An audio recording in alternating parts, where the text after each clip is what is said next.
We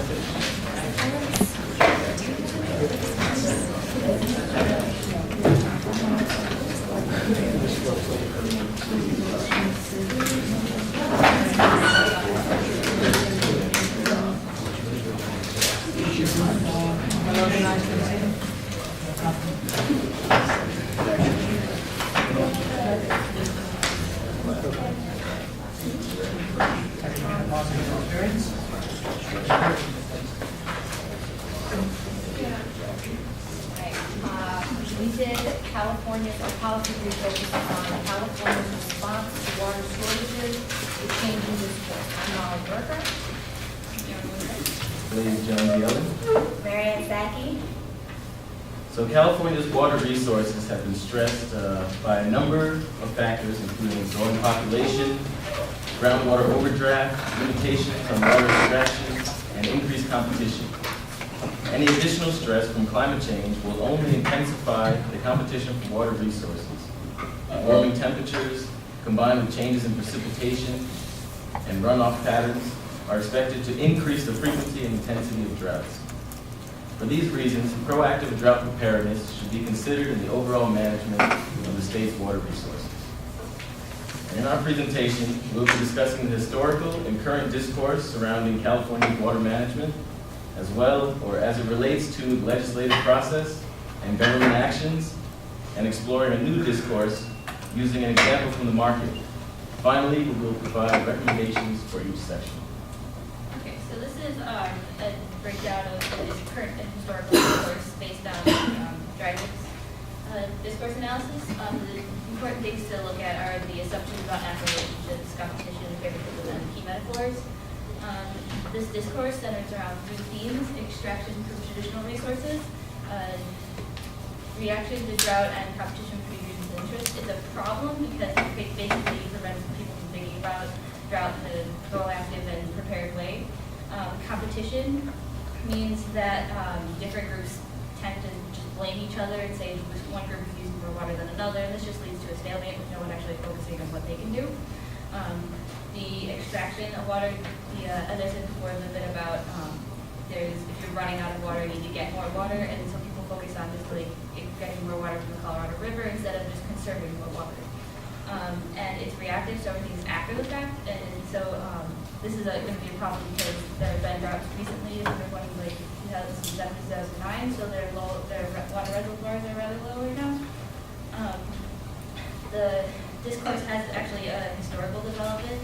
It's like based in California's water laws, which were based on English common law and were developed in a time when there were fewer people and more water to go around. So there's kind of an implicit assumption in the water laws that like there's enough water, and then that just prevents people from being proactive about drought. And also, water rights are historic, so that people, so that whoever came first still gets first. So different. I think like Los Angeles has older water rights and they get water before San Diego, and that just made me think of the competition that goes on today.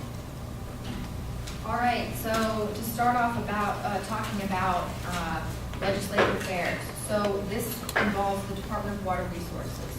And what their main job to do is they need to develop policy around water allocation. So to do this, they provide legislative approaches and expert advice. And with this are the competing interests, and those are environmental groups, agricultural organizations, and energy corporations. And all three of these interests help to shape policy outcomes. This is done through sausage making, and this entails determining which rights and provisions go to whom. So how do competing interests shape the policy outcomes?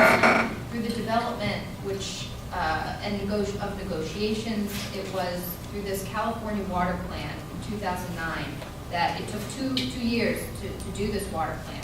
And after spending a long time agreeing, disagreeing, compromises were made, and as a result, working together and building relationships. So local government, water agencies, and individual actions are usually the first response to before drought impacts become severe and reach emergency levels. Cities and water agencies may call for voluntary or mandatory water use restrictions. Counties may impose specified outdoor watering days or burning bans or other emergency steps. Conservation programs calling for customers to achieve water conservation goals are common water supplier actions, along with increases to customers' water rates are common drought outcomes. State assistance may become necessary if drought persists and if impacts exceed the local capacity to respond. In responding to droughts or water shortages, the Interagency Drought Task Force is called upon by the Department of Water Resources to coordinate with working groups, federal agencies, tribal organizations, and others. They outline 5 levels of drought stages that are suggested, ranging from level 1, abnormally dry, to level 5, exceptional drought, and each level has a corresponding suggested response actions. During an interview with Louis Moeller, a preparer of California's drought contingency plan, he shared a few significant challenges to successful government drought responses. First, there is a lack of verified data regarding drought impacts across the state. Second, public perception is not always in line with government goals. And finally, there is often a missing link between water management and land use decisions. So as you can see, the old discourse is like maintained in the legislative process and the government. There's still a lot of competition and there's still a lot of reaction. But in order to effectively handle drought, especially with increased likelihood due to climate change, California needs to adopt a new discourse, one that is especially more proactive and one that where individual interests focus on what they can do. Some actions that could be taken basically revolve around making the possibility of drought more salient. So water pricing is it's not necessarily based on the amount of volume of water that you use. So if we change to something that was volumetric, it would make water use more salient for people who actually use water. And also, drought needs to be explicitly defined and included in water laws so that policymakers and water managers have it constantly on their mind. Mary, can you give an example of how this is changing? Okay, so the market is displaying an attempt to go towards a more proactive approach towards responding or preparing for drought conditions, and specifically is the water bank that's been implemented in California. And so the general definition of a water bank is an institutional mechanism that facilitates the legal transfer and market exchange of various types of surface, groundwater, and storage entitlements. And essentially it's a form of payment for ecosystem services where people in the area of Southern California can pay upstate water right holders for their water. And actors in this water bank system range from the federal, state, and local government, as well as local farmers. Anyone who has water rights can sell or purchase this water. So a specific example was the California Drought Water Bank in preparation for the 2009 drought. And the Department of Water and Resources devised a plan to purchase water from sellers of the upstream of the Sacramento San Joaquin Delta, and the water that they acquired was available for purchase by suppliers to distribute to local areas. Although this water bank system is an attempt to be more proactive, there's still some old discourse remaining in the system. California has the first come, first served policy, which can result in competition, as Fiona had pointed out earlier. Results can occur in competition between purchasers, which tends to concern who gets how much water first. As in any payment for ecosystem services, individuals who have higher wealth are willing to pay more and have a higher advantage. Also, the profit-driven nature of this water bank can lead to individuals seeking any means to get water to have for profit. Particularly, this can lead to groundwater depletion because the state of California does not have regulation on groundwater. So therefore, agricultural farmers can use it, deplete it, or exploit the water in order to make it available for their purchases.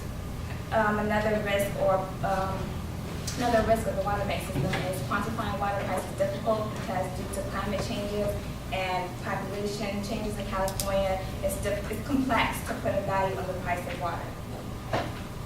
All right, so for some recommendations, I spoke with the Assistant Director of Legislative Affairs for the Department of Water Resources, Kevin Schmidt.